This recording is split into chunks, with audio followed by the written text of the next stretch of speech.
Matt, to kind of start off, I know your blockchain journey has been, I've heard it, but most of them haven't heard it. So tell me your blockchain journey. What got you into blockchain? Yes, so I've worked in the crypto exchange space, I worked for wallets, I worked in the Bitcoin mining space. What kind of got me in this space, my background before blockchain was accounts receivable. So I worked in the finance space, so the common talk or at the water cooler, so to speak, was stocks, real estate, crypto. During the COVID crash of 2020, when I saw everything go down, I was like beating myself up for not having more dry powder or capital to get in the space. So in 2020, there was something in me that clicked that I wanted to go all in on blockchain, and I did in 2020 and been working in the space ever since. Wow. Yeah. I mean, and being on this journey with you has been crazy. We've seen it all, and I'm sure you've seen more than I have been at Minty. You actually just got back from the Bitcoin conference. So how was that? Yes, so Bitcoin Vegas, thousands upon thousands of people. Last year was 100,000. For those that don't know, Bitcoin typically goes in 4-year cycles. This year is down, so if anyone who holds that asset, I'm sure you're probably looking at me like, why are my bags a lot lower than they were a year ago? So the conference itself was a little bit not as excitement, but for me, it's always exciting going to conferences when the markets are down because you get to connect with the real builders and the real people that aren't just in the space just for the noise. And that makes it leads to my next question here because there's a lot of misconceptions about blockchain in general. And I get a lot of people that say, oh, well, you do the Bitcoin thing. And I'm like, that means they know nothing about crypto. So that's the hardest part. So we have people in the audience that just want somewhat like a beginner stage. So what is something, how can you explain blockchain to them in a better way to where they can, not doggy terms, because I don't like using that one, but more in the level where, hey, you literally are a beginner. So kind of go over that. Yeah, absolutely. And I'll talk on the misconception as well. But blockchain, just think of it like a network. People will say a public ledger. But the analogy I like to use is most people are familiar with Zelle or Cash App. So say I send Jay $5. Imagine that's a block. Then Jay sends Echon $5. That's a block. All blockchain is a chain linking those blocks together. So blockchain as a technology, it's a new way to record financial transactions. Oh, and misconceptions. I'm sorry, two-part question. There's a lot of misconceptions, but when it comes to blockchain space, when you really start learning from a beginner perspective, you need to know that if you start with Bitcoin and other cryptocurrencies like Monero, they're trying to solve sound money and currencies, and then other cryptos have a million other use cases, but a lot of other cryptos, you need to look at it like a startup. So a lot of people use crypto as a way to raise capital, not just here in the US, but with capital all over the world. So as much as I love blockchain, as magic internet money in this space, blockchain is not anything different than the real world. Whatever the statistics are about startups that fail in the real world is true in blockchain. So just because someone starts a company and they launch a crypto token, if they were trying to raise capital in the real world as well, the percentages of that business making it is the same. So there's a lot of cryptos that fail, but that's part of the reason because it's just startups. And you said that you mentioned you're excited about blockchain. So what got you excited about blockchain? For me at the time, in my opinion, blockchain was the best asset class that I saw for the average person to get ahead. There's a lot of amazing other asset classes, but for me, real estate at the time, I wasn't, I didn't have, my credit score maybe wasn't good enough to buy a house, interest rates were high, gold and silver at the time were going up 2%. Again, there's a lot of other asset classes, but for me, for the average person to get ahead, I think blockchain offers the best solution. And so, since we're kind of kicking in the gear here, or when you see a lot of projects that are coming up and things like that, what projects are you more excited about seeing blockchain being implemented into? I would say DeFi, so that the term is decentralized finance. Basically become your own bank.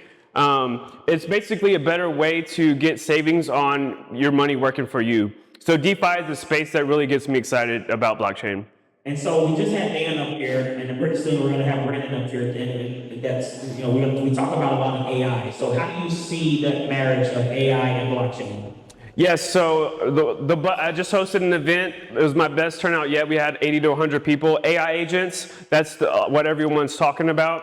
I see a world where a lot of AI agents are leveraging blockchain for their transactions. Maybe you tell an AI agent to do a certain task, it might subcontract out to another AI agent at a lower price. Yeah, so and Dan did a great job explaining like verification. You need a way to verify the data. And some of the things that I like to talk about, but I don't, again, when it comes to blockchain, this is your table right now. And so, integrated. So, did you see anything, some of the things at, at Bitcoin conference? Because you see a lot of countries right now, some of them are going to crypto a lot faster or blockchain a lot faster than the US. So, did you see some things that were newer this year that you saw integrated that you wish, okay, you know what, we need to start bringing that back here, even to Texas?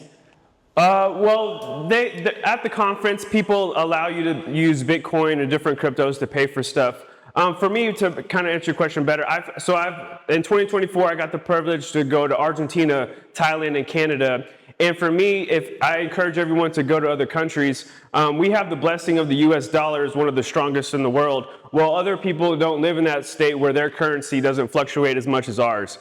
So crypto is actually adopted a lot more in other countries where they get a better stable currency. And the other quick little bit I'll say about currencies is people are talking about BRICS. So basically that's a currency that's being worked on with China and Russia and other nations as well. Well, if you're not going to put your faith in the US dollar, are you going to put your faith in these leaders of these other governments? Or the average currency, you can Google it or put it into your favorite ChatGPT. The average currency only lasts 30 to 35 years. So we've had the privilege of our currency lasting a lot longer. So what do you do when your currency fails or is not as strong? So that's why other countries and individuals that live outside the US are looking to explore crypto as an alternative to their currency. All right, I'm going to bring you a curveball right now. I know you're worried about that. Oh, bring it on. So we see a lot of things happening with a lot of, from restaurants and a lot of different places, they're not accepting cash anymore. So the fear starts to go up with some of the things like you mentioned, the US dollar, right? So if that's happening right now, and you see the cash going away, where do you see the world saying, all right, you know what, we're going to start going digital, because people start talking CBDCs, they start talking about all this other stuff. So what, in your opinion, with some of the things that are happening even in other countries, what do you see that could possibly happen? There's a thing called stablecoins. For people that don't know, basically stablecoin, different countries can issue their currency. The most common is USDC, so that's backed by US Treasury notes. I see people either starting their own currency backed by their native state. I don't know. That's where I see people going. As far as Bitcoin, I see Bitcoin as more of a store of value. I don't know if that will ever become the more everyday currency, but I think countries are going to start exploring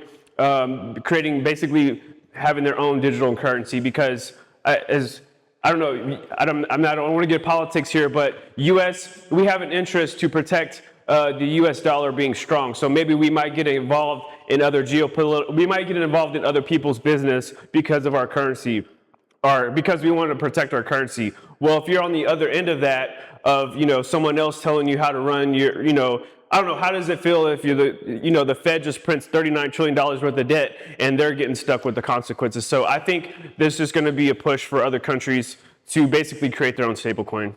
And so one more question. So since we had Ms. Veronica up here earlier from Credit Union Texas, so do you see more banks coming on board? Because I know that with Chase Bank, now has their own stablecoin. A lot of people don't know that. And then you got them accepting Bitcoin and Ethereum as collateral. Do you see other banks like Credit Union Texas jumping into that and saying, hey, how does that work for them? Because again, the education is the hardest part. Integration and implementation is really simple, except you have that education side that we rely on people like you to be able to educate. So what do you see with the banks? How do we make this easy?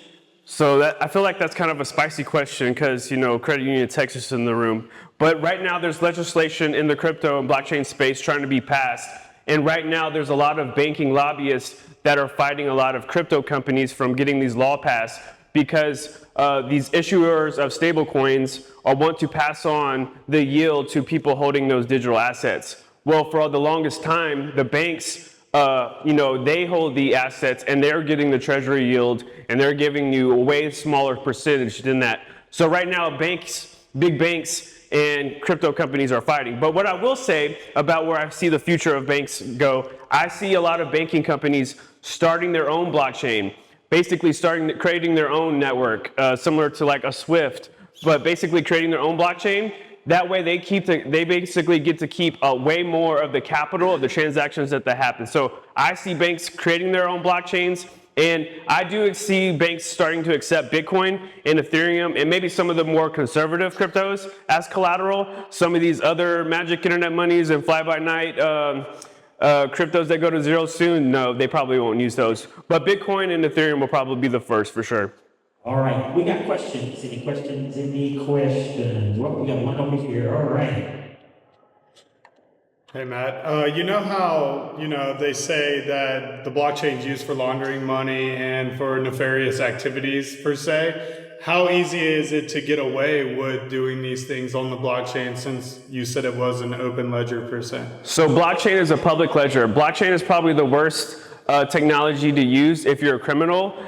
When blockchain was in its early days, they said all kind of different things about blockchain. Only, terrorists use blockchain. Blockchain killed the dinosaurs. It was, you heard it all. And if for that comment, if you want to actually do studies about what currency is used the most for nefarious activities, the US dollar is the one that's used for the most bad activities. So I'll just put it like that. But if you want to commit crimes and stuff like that, I would not encourage using Bitcoin or any other crypto because it's a public ledger.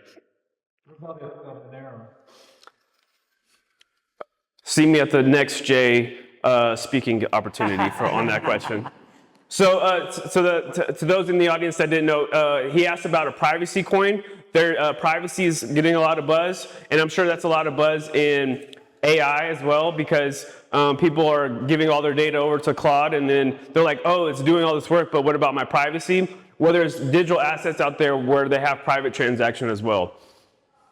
Thank you. For your next question, what's the best piece of advice you've gotten in this space? Ooh.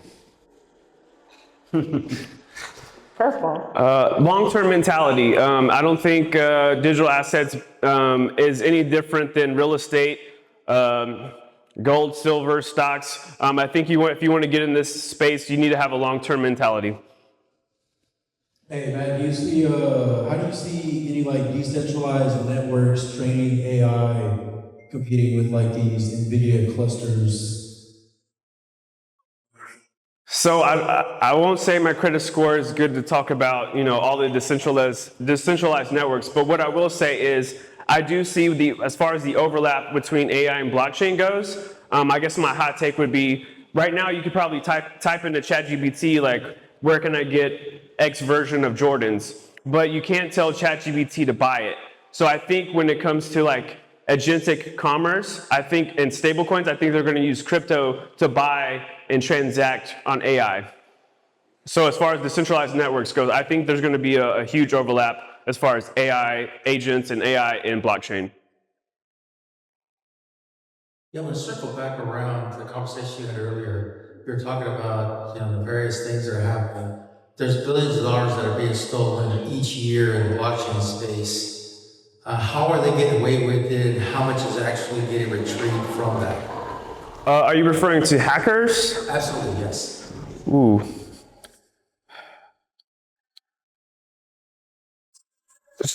That's a tangent. So it's been proven that a lot of the hackers in blockchain space have been from North Korea, and I don't know what the AI correlation is, but there's been a lot of people that have tried to cyber attack and hack into North Korea. But North Korea basically from the get-go has basically created their own not database, but basically their own servers. So there's no one able to kind of counteract the North Korean hackers because they're on their own Wi-Fi and their own server.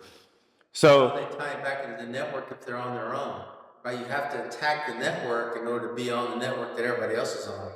Remember, the blockchain doesn't sit on its own network. It's riding Web 2 to get to Web 3. So if you understand that logic, then North Korea is out there hacking, then how are they continuously being on there if they're on their own separate network? It's a tricky question, I know. Yeah. And I know it's hard to really answer, but I've been doing this a long time. So I'm a security engineer and I understand it from a whole point, and there's no way to stop it because they cannot stop hacking from happening. We can't do it today. We can't stop it. AI will help us, but again, the hackers are better equipped than we are.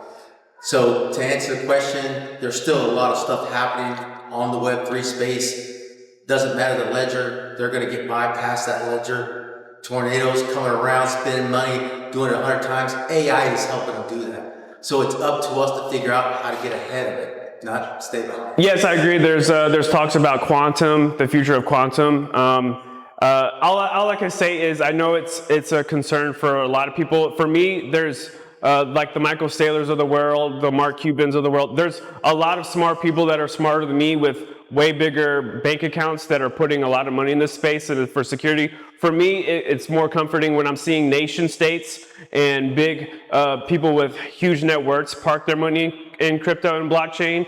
And so for me, if they're willing to risk way more capital than I have in my bank account, that gives me more comfort that, you know, there's people with brighter minds working on the privacy and security side. To kind of touch on to that, because and Matt knows some of the stuff that we do. Obviously, with our company 22 Move, we actually develop crypto for companies. So that concern is definitely there. But this is also we are now one of the other guys that couldn't make it tonight that does the cybersecurity. We're actually tokenizing cybersecurity now to where people they're working on that. They know quantum's here. They know that's going to happen. Can we stop it? Not really, but we can try to get ahead of it on certain levels. This is why in our coding that we actually have, not many people have the coding that we have with our tokens. Because when we develop a token, let's say somebody has a business, let's say Credit Union Texas. I'm gonna keep using you for but let's say Credit Union Texas wants to create a crypto, right? A token. We create that token, but in order for us to roll that token out, Veron would say, hey, JJ, lock the token for 3 months just so we can implement it. Well, the token's locked. Well, we're also able to block those bots because those front-running bots are something else. So now we have a way to block those bots. Then after that 3 months is up, now we have a 1 to 2% daily max cash out to where nobody can cash out more than what's in there anyway. Now, we all know that it's the hardest thing to do is to educate people on blockchain. The easiest thing to do is integrate it and integrate it. It's the simplest thing. But we do have to worry about that back end, which is why we have the cybersecurity people that are working on that. So that when we start going in there and we put it on test mode, we put it on early test and all of those, we test it to see what these bots are doing. So you have to stay ahead. So you did make a great point of, we are trying to get ahead of it. They're trying to stay ahead, but how do we get ahead? Just because they are hackers, guess what? We can hire those, what do you call them, whitelist hackers, right? They're out there. Right. You know, my oldest son is one of them because he started hacking things at 13. Now he's going to be doing cybersecurity, but the person that actually created the 1 to 2% daily max cash out was our oldest son because we couldn't figure it out. So these kids' minds and our future, especially these kids that are coming up, we have to go where? We got to start educating them on blockchain. Open it up. Some of these teachers, some of these educators have to start opening up saying, let these kids start using ChatGPT because they're telling them, don't use ChatGPT. No, let them use that stuff. And that's gonna be the start. They're our future, so we have to start there so they can start learning cybersecurity to be ahead of those hackers. If that makes sense. Hopefully. Absolutely makes sense. You know what I mean? Let's start with cybersecurity though. You have to know the network. Yes, yes. So there's two pieces to it, right? Yes. So again, I attended in 22, I attended this event in Palo Alto and they were sitting there talking about, hey, this is built in encryption and everything else. I'm like, no, it's not. You're still running Web 2 to get there. There's a lot of vulnerabilities out there you have to take consideration. And then you're building this blockchain. Most of those are DeFi, right? So they're not CBDCs. Right. CBDCs you can control. I don't want control. I want to be open ledger. DeFi is the way to go. Yes. But if you're blocking it from that, your adoption rate's going to go down. I don't want anybody controlling my money to be able to turn it off like that. Not going to happen. So that's another point that you got to bring up as well. Yes. Because you want to educate the community on it. And again, I want to No, we can dive deeper into that, but that's the reason why we put that block in place. Right. Because if you put your money into the bank, they still limit you at the ATMs. Right. It's still the same thing, but we just do it in the crypto side, to where your business is literally buying its own dip. You're already gonna put money in the bank anyway. So our goal is to make sure your company is buying its own dip, because we know people are gonna cash it out. But we don't put all the tokens on there like Bitcoin. Bitcoin has all 21 million out there. We only put a certain amount out there anyway. So, but we can talk after this. I promise you, we can go all day on that. I love it. Awesome. Yeah, I really hope that they do figure that out because I lost my mind. But I wanted to ask a question about the knowledge economy and the potential of blockchain being able to open that.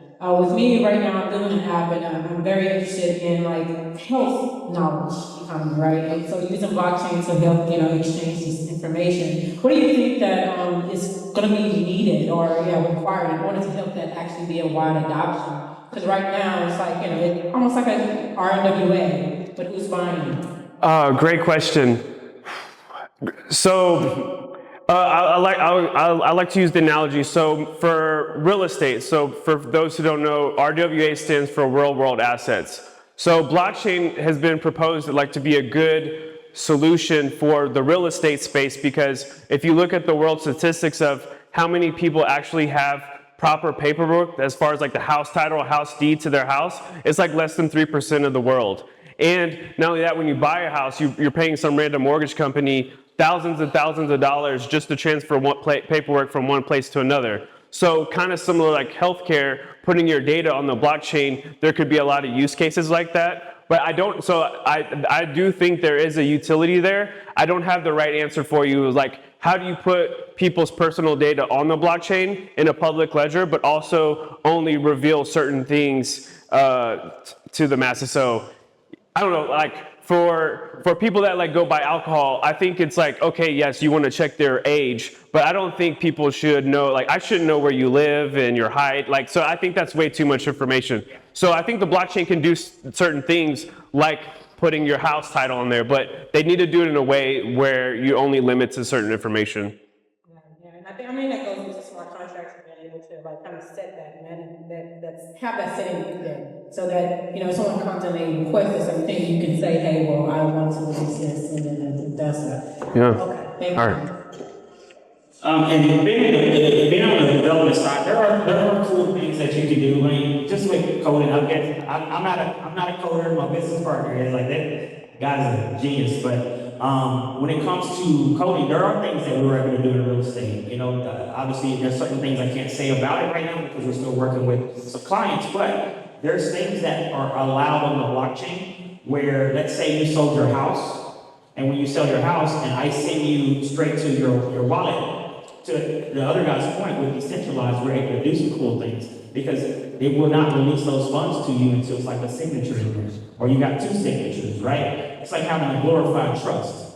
So we have ways that we're able to do with coding. If you can think it, you can code it. You know that more than I do if you're coding. So there's ways that this can be done. It's just, again, it's the education. We have to start off small first because the world is still not. The world, you got 92% of the world that doesn't have a crypto wallet right now?